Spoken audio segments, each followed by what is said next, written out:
Right now, what's being demonized so much is Sharia law. When they say it's not compatible with Western values, break it down. What are Western values? The Western values he seems to disdain are things like freedom of speech, freedom of religion. Sneako, the controversial streamer and influencer, has weighed in with his thoughts on political and economic themes, and he probably should not quit his day job to become a news analyst or an economist, because his latest video critiquing capitalism, a clip that's getting a lot of attention online, makes very little sense and contains a large number of factual inaccuracies and incoherent claims. We're going to take a look at it, and I'll give you my thoughts. Buckle up, and let's take a look. Talk like you literally just mentioned the wealth gap and people call you a communist. You see how stupid this is? You see how stupid like these brain people have been like, yeah, capitalism's so good. Yeah, capitalism's so good. Capitalism's so good. Who is it benefiting the most? So I'll just pause here and say, like, okay, I obviously don't think that having concerns about inequality makes you literally a communist. I agree. If people are shutting down good faith debates about economic realities and inequality by calling people commies, that's bad. However, I'm actually not a big believer that inequality is that big a deal. I think what matters is people's objective, absolute living standards, not relative. Like Elon Musk's net valuation varies massively with the stock market, but your life, and that means inequality is going up and down, but your life doesn't change at all. I don't really put a lot of stock in that. And then this question of who is capitalism working for? I mean, he's going to go somewhere else with it. But the truth about that, if you look at the data, is the global poor and the lowest people in our economic and social order have had their living standards and working conditions and rates of starvation and hunger just slashed. Billions of people have been lifted out of poverty since just 1980 because of the spread of global trade and capitalism. So those are the biggest beneficiaries for sure. And yes, a lot of people got rich. And in some cases, they may have done so in ways that are bad or harmful, but in many cases, they did so by providing services and development and jobs and economic progress to the world. And I don't begrudge them that at all. But he has some other issues that he's blaming on capitalism that I agree are issues. I just don't think capitalism is the problem. Listen to this. Oh, capitalism is the reason why all our tax dollars go to fund bombs that go on children in Palestine. The reason all our tax dollars, majority of them go towards war. Well, so there's a couple points here. One is that this is a factually inaccurate claim. I do think we spend too much on our military, too much on foreign affairs, but it's not the majority of our tax dollars, not even close. If you look at federal spending, that is not a majority of our tax dollars.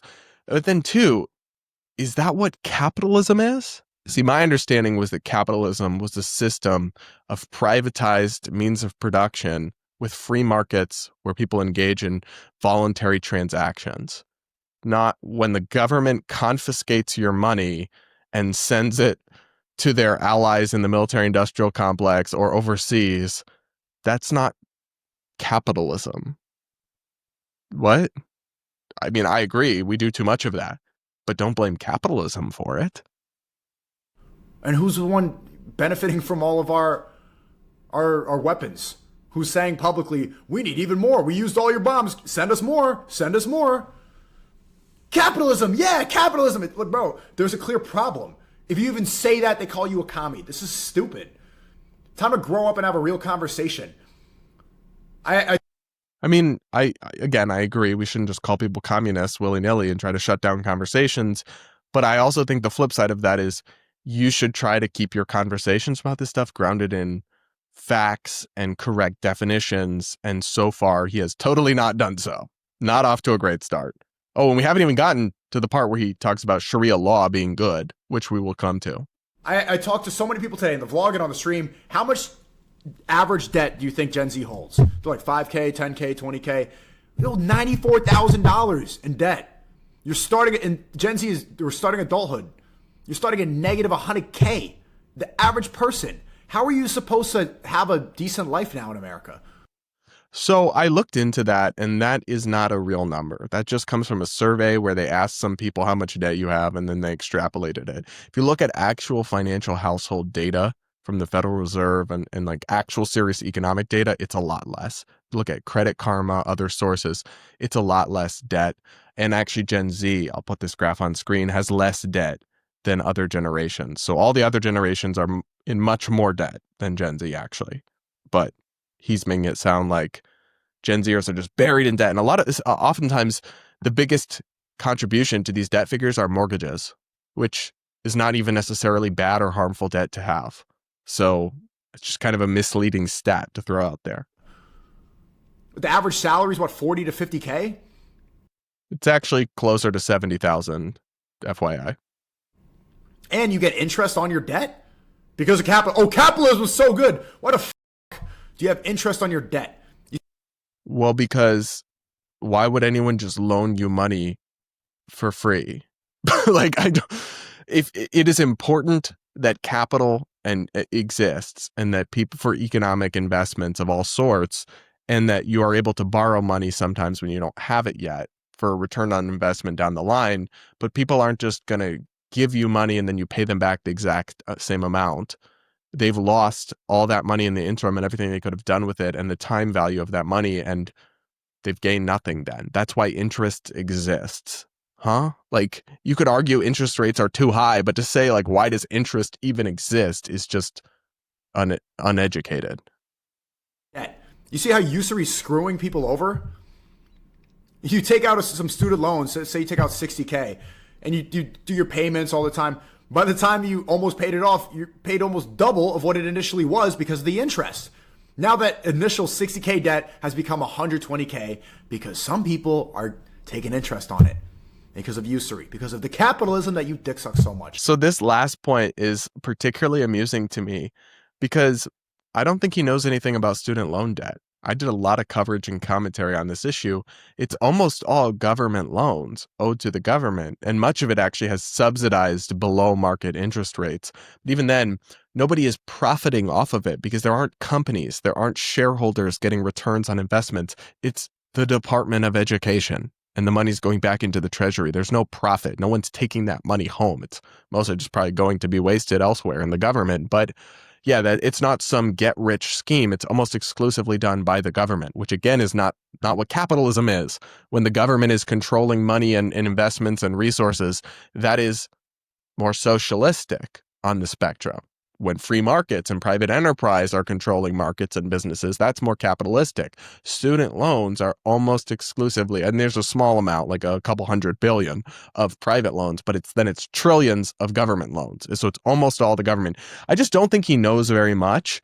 And I'm not one of these people who says, like, shut up and dribble. Influencers or athletes should never talk about politics.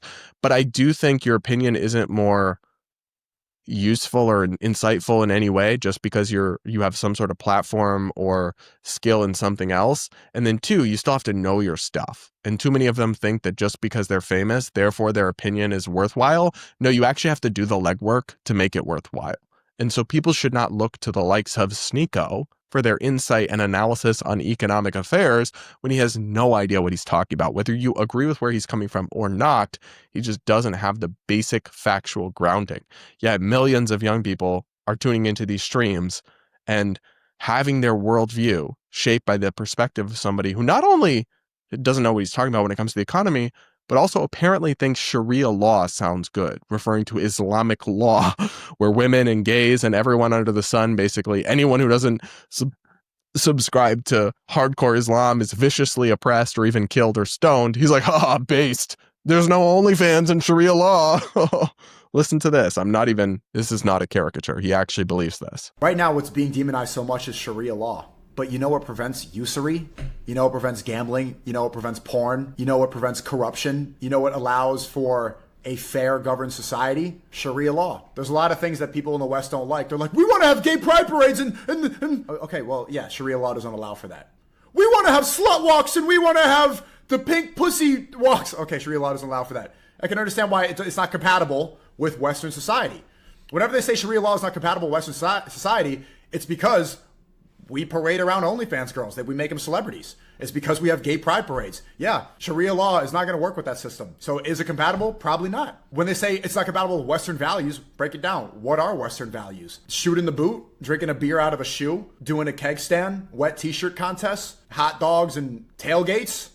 Like what are Western values? What are they? People love to say that term, but nobody really breaks it down. So no, Sharia law probably isn't compatible with the Western values and the Western society as it stands. But I think a lot of people don't even look into what it is. They've demonized that word so much, but look at the problems. Yeah, they demonize it because it's evil, because women are viciously repressed, because gays are stoned to death. It's not about can you have gay pride parades, which, by the way, actually free speech and freedom of assembly and expression are good things. So it's good that you are allowed in a free society to have gay pride parades, whether people agree with it or not.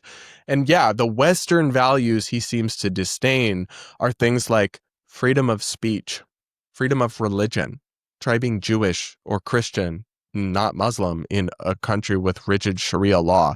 By the way, the idea that there's no corruption in those governments is totally detached from reality.